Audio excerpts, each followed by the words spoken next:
Welcome back to Old School Sports and our Out of the Park Baseball 24 playthrough of the Buffalo Wings.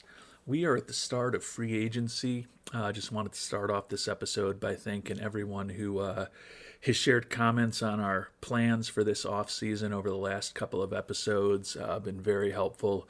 A lot of good discussion in that comment section, and always appreciate the input. And want to start off this episode just tackling a couple of things that came up in the comments that I thought were particularly interesting points.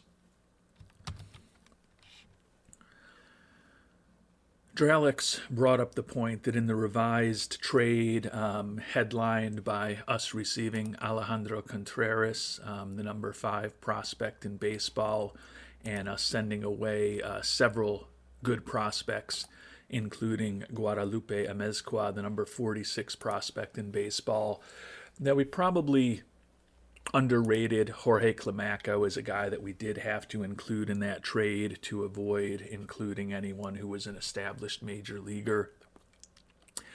And I think that's a fair point. Climaco has hit over 300 in AAA Albany 3 consecutive years. The fact that his home run power is borderline and his eye is not great are what made me willing to get rid of him. As Dralax noted, he's averaged close to 20 homers a year over these 3 years in Albany, so he certainly could be a double-digit home run guy at the major league level. So I probably did understate his potential value. I was calling him a 4th or 5th outfielder. Dralax views him as a starting outfielder, which I think is fair. Still happy to bring Contreras on board. Anytime I can get the best player in a trade, it's something I'll consider. And when I look at Contreras' glove and his bat, to me he's an above-average defensive middle infielder who also potentially has an above-average major league bat. And that's a pretty rare combination. So although I am concerned that in 2 seasons since he's been drafted, he's only played in, if I can do some simple math here, 88 games because they signed him so late in 2038, and that his low work ethic and low adaptability could potentially help prevent him from reaching his full potential. Those are definitely concerns I have going into this with my eyes wide open, I think, as to what he could become. My thought is we've got great coaching, we invest a ton in player development, and we're going to ensure that he's playing every day and surrounded by generally positive influences in the clubhouse that he's in, whether it's in Double or AAA or in the majors to start the season, to hopefully maximize the amount of development that Contreras has. So I know some of you don't love the trade, but it is what it is at this point. Contreras is on our team.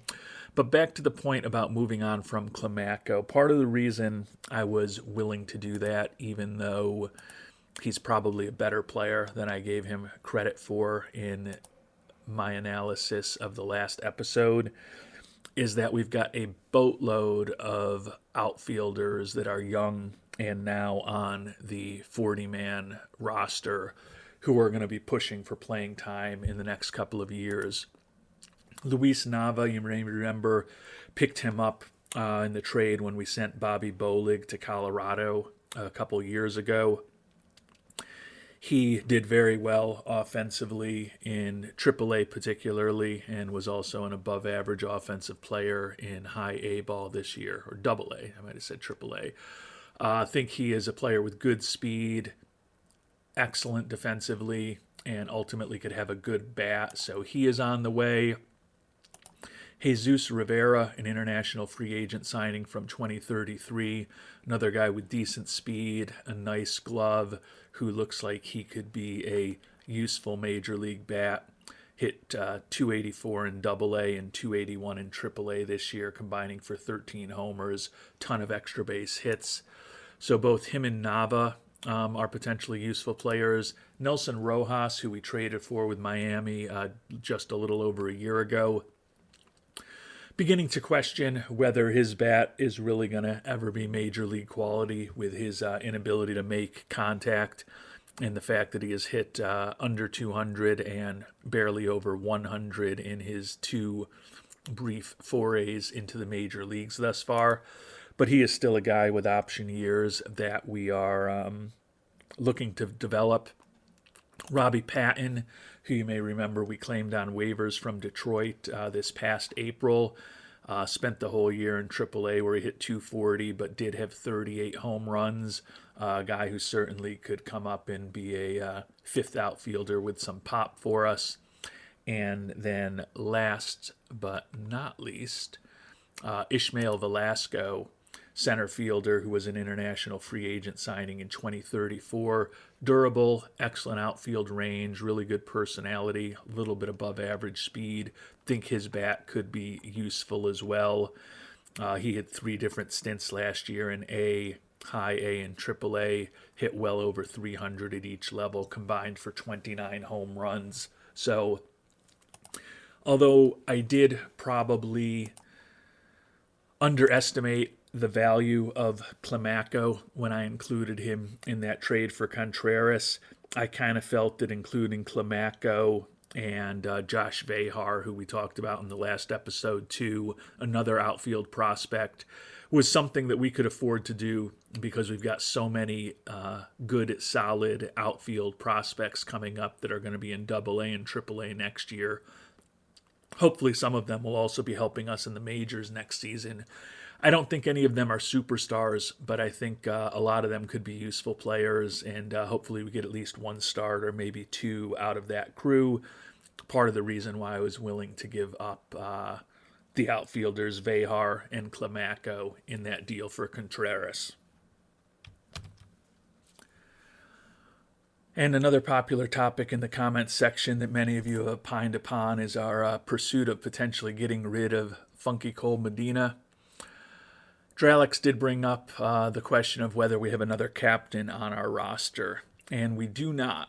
So that does make disposing of Mr. Medina, disposing, I use such pejorative words to talk about simply letting him move on to another organization. But that does make moving on from Medina a little more tricky because I do want to make sure that we have a captain on our major league team, and not just a body, but hopefully someone who can actually help us win. So I do have to be cognizant of that if we move on from Medina. Right now, he's still not willing to waive his no-trade clause. Based on the input of some of you, I am considering waiving him ahead of the Rule 5 draft and seeing if anyone picks up the $18 million that he's owed next year, and then the potential player option for $18 million the season after that. But I do note that we're actually in a better financial position than I thought we would be, and that's really because we declined the $6 million option on Tim Hull, and then we also declined that option on Deshaun Seifu for $25 million this upcoming year, and then we re-signed him to that extension where he's going to be making $7 million less this upcoming season than he would have been. So that helped us open up some money, and we've also pared back scouting and player development a bit from where they were a year ago. But my point is that perhaps somewhat surprisingly, we're not in a position where we have to get rid of Medina. And with the way the free agent market looks this year, while there are interesting players out there, would love to bring a guy like Kenny Lavari back, but we're not going to spend $35 million on him. Pitching wise, would love to have a guy like Harlan Campeau or even a Rob Britt joining our excellent rotation, but we're not going to be able to afford spending $37 million on Campeau or close to $23 million on Britt most likely. So I don't feel like we have to go crazy dumping Medina just to free up some money to do what we need to do this offseason.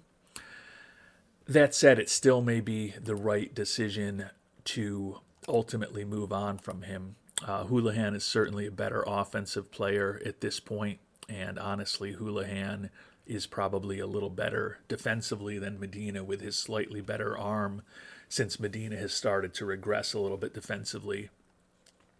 Concern with Houlihan is that he's fragile, and he even got banged up in the playoffs when we were trying to use him as an everyday player. So having a durable guy who's excellent defensively and excellent in the clubhouse like Medina does have some value. But then that means that we've got to figure out what to do with Jorge Barrios, international free agent signing from 7 years ago, who has spent the last 2 years in AAA, is basically fully developed. Never going to hit very much, but he has a world-class ability to draw walks, which makes him a useful offensive player. He's only average defensively, but certainly in a perfect world, given the amount of money we're spending on them, I think that a Barrios and Houlihan platoon would be preferable to having Medina involved. So that still does encourage me to consider moving on from Andres Medina this offseason, but it's not something that we have to do immediately because I don't feel like there's really a lot of areas where we could use that money. That said, we are a team that is playing for it all next year, and we probably will get more defensively out of a Houlihan and a Barrios combination at the plate than we will of a combination with Medina in one of them. But clearly Houlihan and Medina is our best defensive option. And keeping Medina around does guarantee that we will have a captain on the team. So I'm not as certain I'm going to dump Medina as maybe I was 48 hours ago in real lifetime. But it's still definitely something we'll be looking at in the coming weeks of this off season. And the last thing I wanted to touch on related to Medina is that I did just make a trade to give us the insurance policy we need if we move on from Medina. Traded for Damari Hainsworth, a good solid relief pitcher from the Yankees, but he does have a captain personality class and a great personality in general. Led the American League in saves this past year for the Yankees. He was the AL Mariano Rivera Award winner a year ago, which means that with Hainsworth and the injured Joe Scott, we've got both of the 2038 Mariano Rivera Award winners on our roster. Quite honestly, Hainsworth profile to me does not scream excellent closer, and that's not the role that we're going to use him in. Most likely, he'll ultimately likely be a setup guy, probably not even a stopper for us. The main reason I brought him on board is that he's a captain and he's a good player. There were captains who were available who would be more the 25th or 26th man on our roster, but I didn't want to do that. I was trying to find a captain who I actually wanted to be on the team, and Hainsworth does give us that. We had to give up a reasonable amount for him. I think it was a 5-for-1 trade. We had to give Juan Puente, good pitcher who we picked up in the Rule 5 draft a year ago, had a 3.38 ERA for us in Buffalo, as well as a couple other pitchers. Daniel Vargas, who's kind of a borderline useful guy, soon to be 29 years old, and then Steve Williams, a guy who came up through our organization, hadn't made it past high A ball, but another guy who looks like he could be a borderline useful arm. So we gave up a good arm in Puente and two potentially useful arms in Vargas and Williams for a... I don't know if Hainsworth's very good, but he's better than Puente. So it was another deal where we got the best player out of it. Puente's roster spot goes right to Hainsworth for this coming year. So feel that it's a small upgrade for our bullpen, but most importantly, it does guarantee that we've got a captain on the team next year if we decide to move on in the coming weeks or months from funky cold Medina. So as the real action begins for this off season, feel like we're in a pretty good position with the guys that we've brought back, the guys that we've traded away, the guys that we've traded for. We have some money to spend this year, as I said. Don't have a ton of money available for extensions, but we're definitely still in win now mode. So I may peruse the trade market since I don't think we have quite enough money to add a big time free agent on the open market. But there may be someone in the final year of a contract that we can bring on board without making a long term financial commitment. And I think the goal is to run things back and try to compete for a 13th consecutive playoff appearance and hopefully a World Series title in 2040. If things go off the rails, we can opt out of Estrada's contract after this season. Medina may opt out of his contract. Steve Anderson is set to be a free agent. We could move on from Nate Ruckel if we wanted to. We do have some arbitration eligible players, particularly Juan Romero and Alexis Mendoza, who are starting to make some big money, but we've kind of fixed our salary obligations for the next few years. We don't necessarily have a ton of flexibility to add big time players, but we can keep running things back with the guys that we generally have if we want to. But there's also break points to get out, like I said, with the team option on Estrada and Anderson likely moving on from this year. The year after next, Estrada's contract is done, even if we kept him. Medina's contract is done, even if he opted in. Another team option on Ruckel, and then after that we start getting into the period where we've got team options on the likes of Seifu and Sincere Shazier and even Mike Heiner. So feel like we've got optionality built in that if we want to remain competitive, we can. And if we need to kind of start tearing things down for a rebuild, we don't have a ton of real big numbers that are real long commitments that we wouldn't be able to get out of. So I like where we're positioned. Thinking about our pitching staff, Barajas, Shazier, Mendoza, and Estrada have been our top four for the last several years. They're all going to be back. Barbarito and Devin Cabuto, the youngsters fighting for that fifth spot. Scott hopefully will be back healthy from that torn triceps as our closer. Nate Ruckel is our new stopper. Hainsworth, Jimenez, and Waters, all excellent potential setup men. And then we've still got guys like David Espinoza, Ben Borgian, the youngsters, as well as Robbie Farrell in the mix to round out our pitching staff. So we'll certainly, well, I don't want to say certainly, but we'll most likely pick up another pitcher in the Rule 5 draft. But I really don't feel like there's anything we need to do in terms of free agency. Would love to add one of those ace starters if we had the money, but that's not practical. And with this 5-man rotation last year, we still had the best pitching staff in the National League. So we're in a position of strength there. Lineup-wise, question is just who our catchers are going to be. We feel like we've got 3 major league quality catchers in the organization right now, so we don't really need to do any addition there. The question is whether we'll subtract by moving on from Medina. The infield is better than it looks because there is potential for Contreras to move Teagan Tiley to become a utility infielder, which would move Seifu to third base. And then Contreras and Anderson would be playing second and short. So that could upgrade the offense and the defense over Teagan Tiley. The big question is whether we do that in April or we do that in July or August. So I don't feel there's a ton we need to do with the infield. Still may consider moving on from Joe Gallagher, not making a ton of money. We signed him for $2 million in arbitration. But I just don't love one-dimensional sluggers. Now, he has been somewhat more productive than some of the one-dimensional sluggers we've had in the past with, at this point in his career, 104 home runs over 3+ seasons and almost 300 ribbies. But he's a .219 hitter who's a slightly above-average offensive player.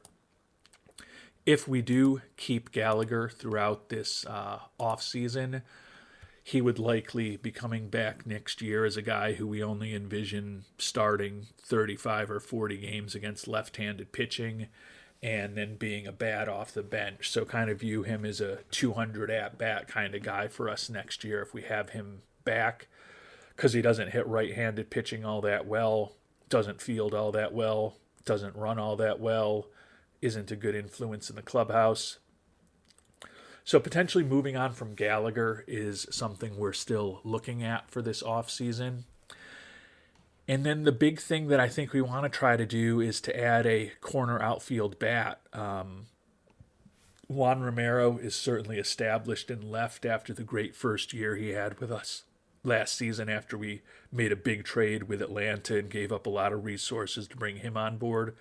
Feel like with Elmquist and Broaden, we've got a reasonable platoon for center field between those two guys.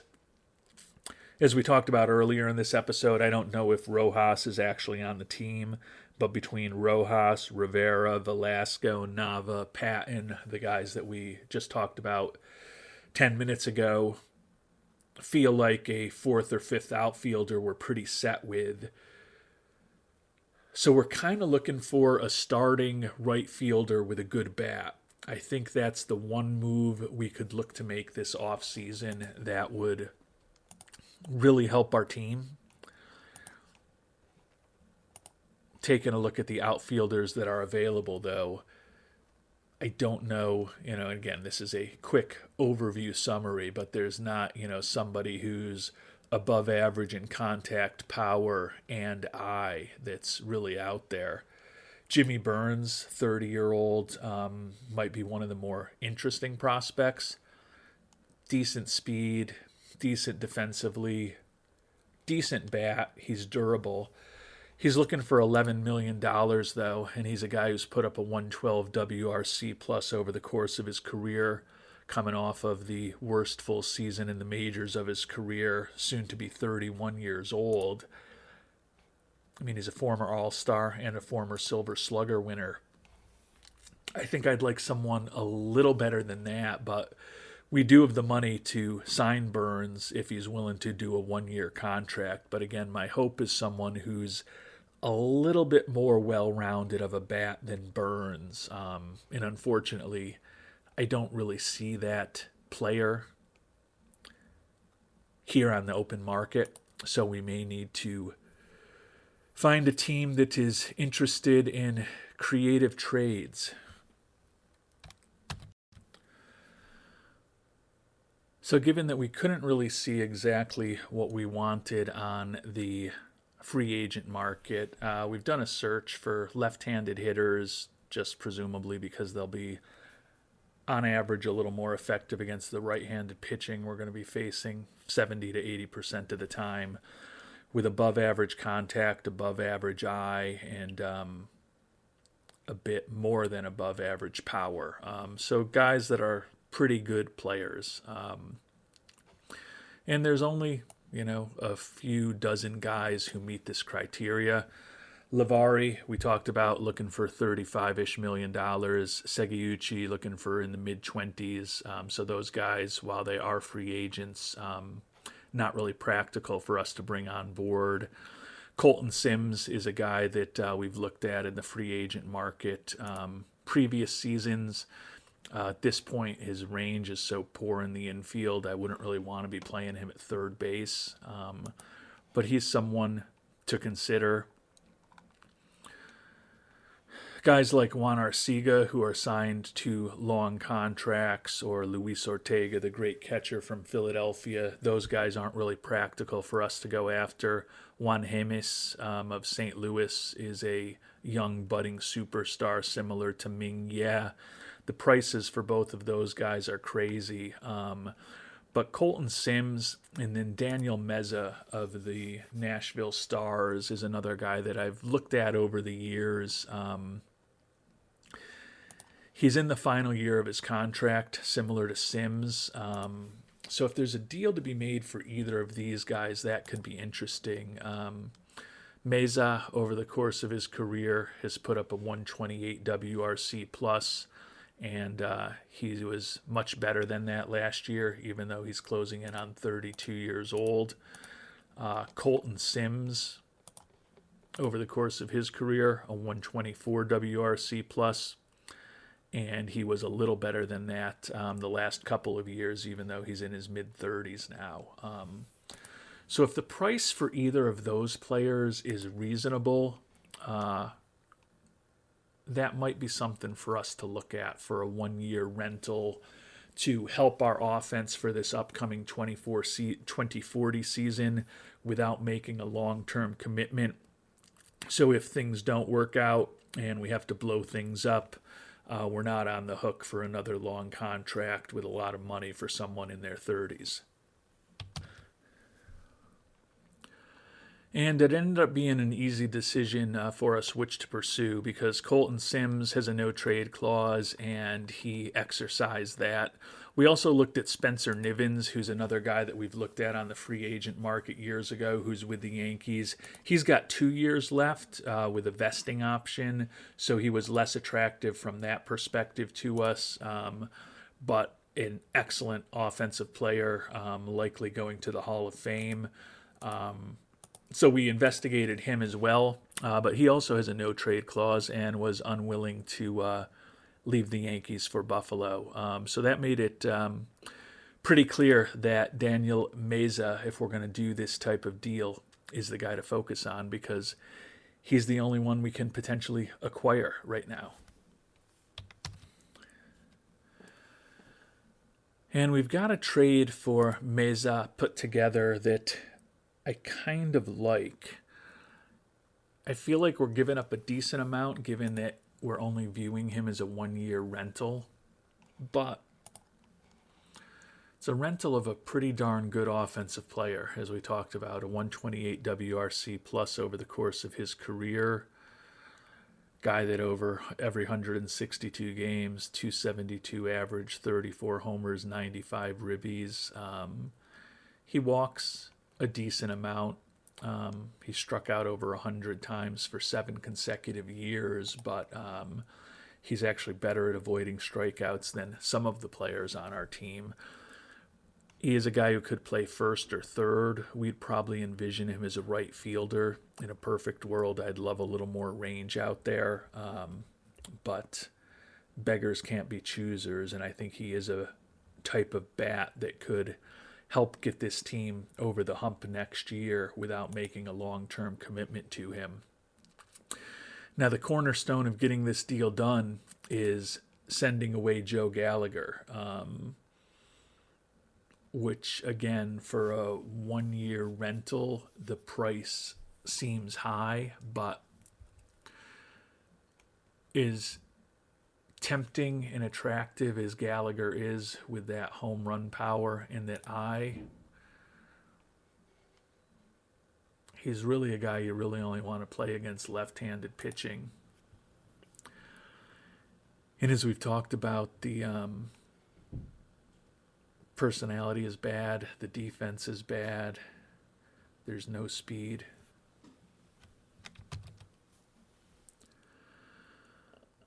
Over 3+ seasons in the majors, he's a slightly above average offensive player. And when you factor everything in, he's slightly above replacement level. Looking at the profile, looking at what he's made, looking at what he's going to make next year, $3.5 million-ish, looking at his age. Do I feel like we're potentially giving up a lot by moving on from Gallagher? Yeah. But do I feel like we've got a better chance to win next year with Meza in the lineup against right-handers 125 times than I do with Gallagher in the lineup against left-handers 40 times? Yeah, I feel like Meza helps us win more next year. We also have to include Billy Weaver, who is a good personality minor leaguer we picked up a year ago. Happy to throw him in, as well as Deshaun Manchin, another guy we signed as a minor league free agent last year. A useful arm for organizational depth, but happy to throw in both of those guys. They'll retain 25% of his contract, which will give us a little bit of flexibility still in financials for next year. I'm just kind of done with Gallagher. He's not the type of player that I want on my team in a perfect situation. He strikes out close to 200 times a season. He hit a buck 79 last year. And he just doesn't do anything else well. If he's not hitting home runs and walking, he's basically a useless player.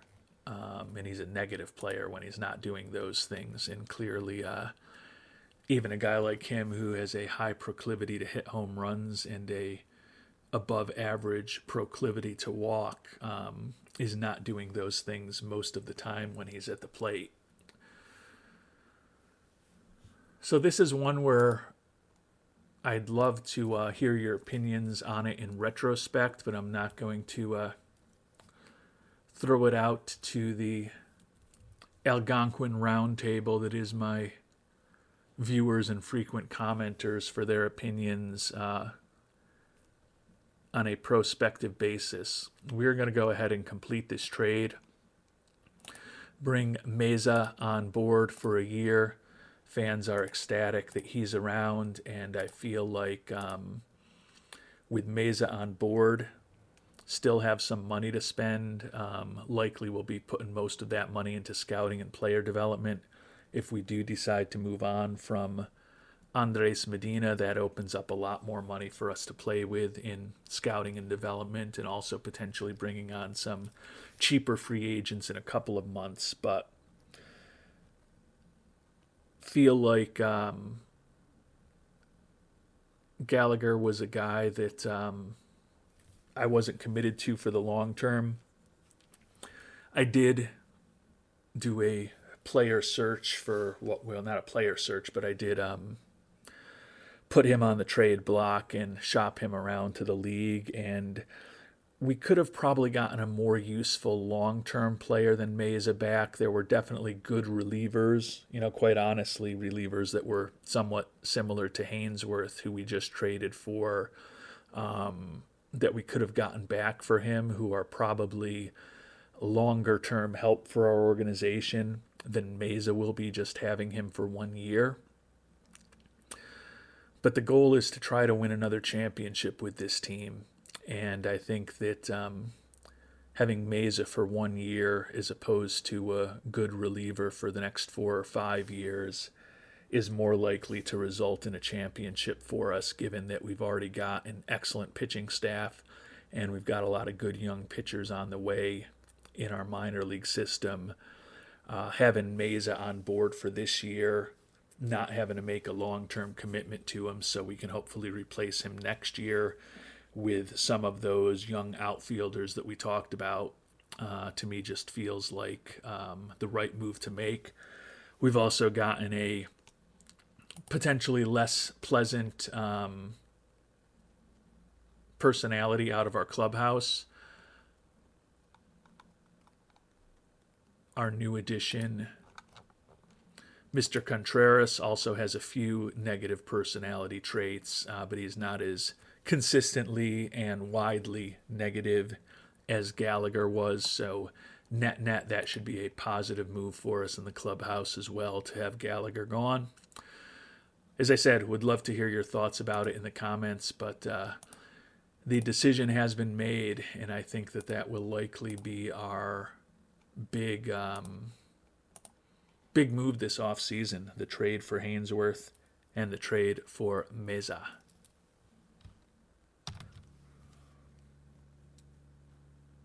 And so with Gallagher gone and Meza on the team, that does kind of open up a potential spot for us in the infield. Right now, Heiner's our first baseman. Seifu's probably our second baseman, right? Well, I mean, you can see where everybody is right now. Heiner at first, Seifu at second, Tiley at third, and Steve Anderson at short. But if we do bring up Contreras to the team, that likely moves Tiley into a utility role, Seifu to third, and then Anderson and Contreras at second and short. So we still kind of need one utility type guy for the infield at this point. And at the kind of middle end of the free agent market, there are a couple guys that are interesting to us. Don't know that we're going to make an offer to either of them right now. If you've got thoughts on what we should do, would love to hear them in the comments. But Mike Goodwin, the poor man's Deshaun Seifu, is looking for about $5 million a year, 30 years old. Excellent speed. He actually is a guy who has a captain personality also, which would be more insurance if something happened where we move on from Medina. Capable of playing multiple positions in the infield, not necessarily great defensively. Over the course of his career, he's been a below average offensive player, but he does bring that speed. He's very durable, good influence in the clubhouse. He's also a switch hitter, but he happens to be better against left-handed pitching than right-handed pitching. So probably a guy that we could ultimately get into the mix as a platoon guy, starting against left-handed pitching, and then a utility guy for us the rest of the way. $5 million, maybe a little much for what he is at this point, but we're going to keep an eye on him. The other guy that we're looking at is our old former shortstop / utility guy, Tim Hull, who we opted out of his $6 million contract. He's looking for $4 million. Over the course of his career, he has not been quite the offensive player that Goodwin has been. Slightly lower in terms of his WRC plus, more variability in what Hull has done. But Hull is also soon to be 32 years old, coming off the worst offensive season of his career. And at this point in his career, looks like he's a guy who struggles to make consistent contact. Another guy with some positive personality traits, another guy who can play multiple positions, and his defensive skills are better than Goodwin's, and he's also looking for less money. They're both willing to do one-year contracts. I don't necessarily have a extremely strong opinion in the two of them one way or the other, but those are two guys that we're going to kind of keep an eye on. We've got the money to bring them on board. Clearly would impact how much we can put into scouting and player development if we did bring them on board. But 1 year deal for kind of a proven veteran to be a utility guy for us with a not completely useless bat is kind of the one hole that we're looking to fill now that we've moved Gallagher out of his technically infielder role, but really he was more of a DH / pinch hitter / occasional first baseman. And as we've simmed through the early weeks of free agency, Kenny Lavari, we never made an offer to bring him on board. To keep him on board, he ended up signing a 2-year, $54 million deal with the Los Angeles Angels. So certainly a hole to have Lavari gone, but there was no expectation when we brought him on board as a rental last year that we'd be a serious contender to keep him for the medium term. And the winter meetings are going to be starting in just a couple of days now. And so that means it's time for us to really figure out what, if anything, we're going to do with Andres Medina. And he has been consistently unwilling to waive his no-trade clause. I still love his defense, and I still love his personality. But with the trade for Hainsworth, we don't have to hold on to him simply because of his captain personality. And I think at this point, with what he is, it's a reasonable proposition that he's going to opt into that $18 million contract for 2041. So we've got him on the books potentially most likely for 2 more years when we've got 2 other catchers, one of whom in Houlihan is better offensively and a little better defensively, and the second one in Berrios, who is not as good defensively, but probably a little better offensively. So I think potentially clearing that money off of the books for the next 2 years, if anyone is desperate enough to pick him up, is something for us to think about. So we are actually going to go ahead and see what happens. if we waive and designate for assignment Mr. Medina. I don't think anyone's going to pick him up. In a perfect world, I'd love to get something back in trade for him, but opening up $36 million for the next couple of years would be win enough if somebody picks him up. And as some of you have noted in the comments, when I start doing things like this to him and potentially having him in AAA, those are the types of things that will likely encourage him to be more willing to waive the no trade clause. And even if we had to retain a good chunk of his contract, anything that we could do to open up some more money the next couple of years is probably a positive thing, given that, as I talked about, we feel like we've got 3 major league quality catchers. So we are going to go ahead and waive and DFA Mr. Medina, and we'll find out if anybody has interest in acquiring him in that contract. And another familiar name has signed a contract, Drake Purvis, who was a free agent this year, our former starter, making $18.8 million a year for 4 to 5 years, $94 million total with the St. Louis Cardinals. And just for the record, Harlan Campeau, who was certainly the gem of the free agent market, signed with the Dodgers for 7 years, $213.4 million, so average of over $30 million a year for Mr. Campeau. That was a little bit out of our reach, and again, given our excellent pitching staff, as great as I would feel having a guy like him on board.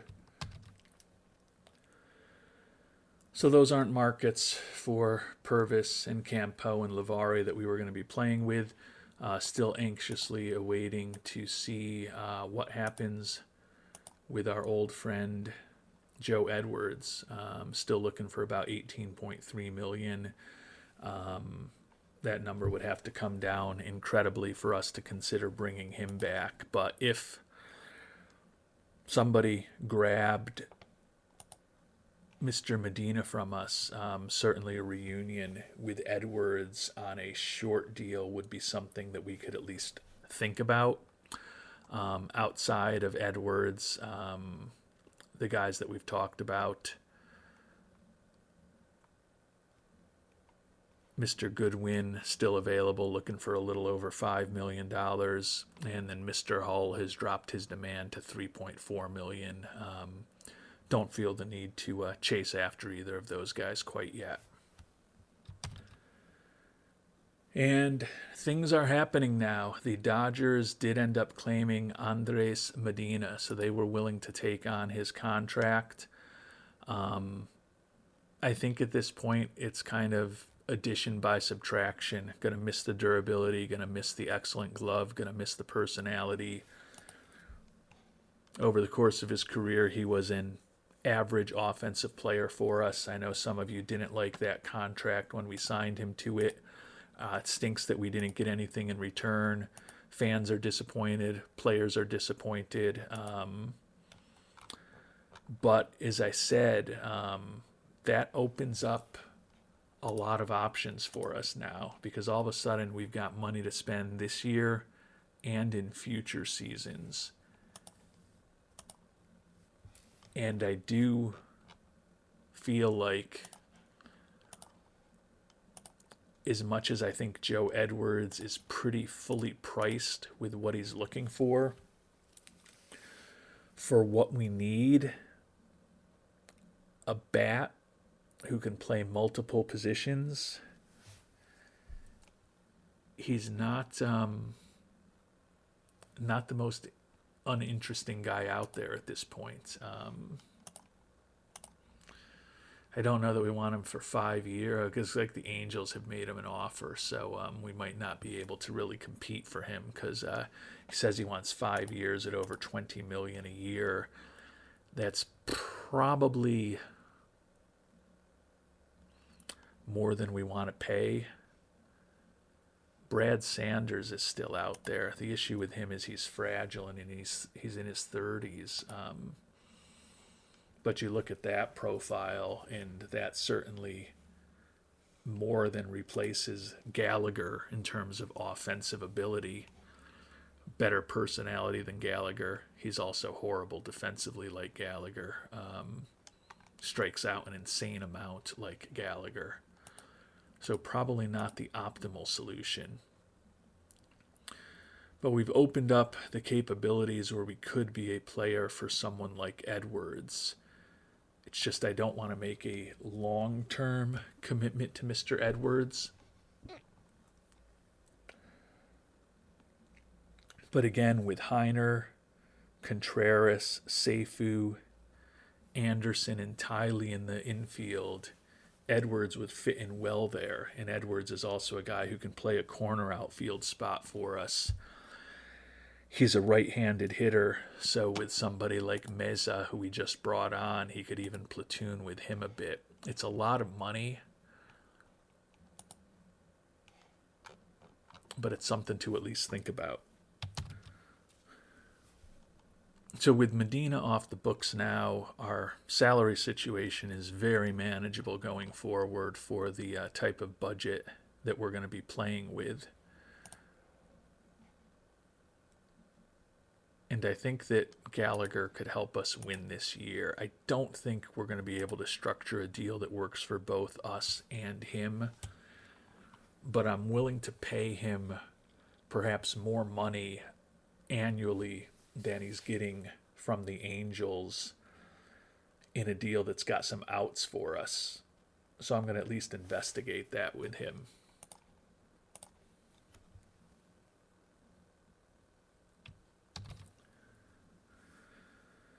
Right now he's looking for 5 years at $20.4 million. We're not going to go to that kind of years. We could give him that kind of money, though, if we've got some outs. I don't know that he'll go for this, given that he said he's looking for 5 years, $20.4 million a year. We're offering him 3 years, $18 million average with team options for the second and third season.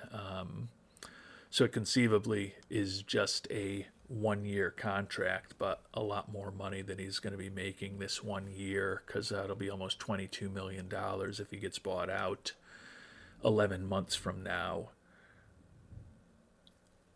But he would give us another productive offensive bat without a long-term commitment as we're trying to guide this team to a World Series next year. I don't think he'll entertain this, but we'll at least see what he thinks about it. Yeah, he wants 5 years. He wants the money that he's looking for. So I'm going to have to get a little more creative. I don't know that I'm going to be willing to get that creative to get this done. And we're now offering him 3 years at an average of $21 million a season, but it's really still a 1-year deal.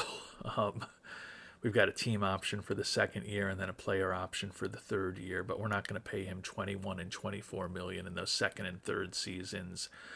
Basically, it guarantees him over $20 million this year, with a false promise of us perhaps picking it up. I don't think this will work for him either.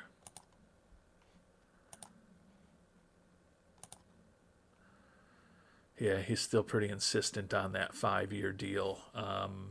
So we're going to come back, try to do something over 4 years, but I don't think there will be a reunion with Mr. Edwards when all is said and done. All right, we've relented and we're offering Gallagher 4 years at an average of $22 million a year. So the money optically is not the problem. But there's a team option in the third season at $24 million and then a player option at $28 million for the last year. For us, this is really a 2-year, $36 million contract.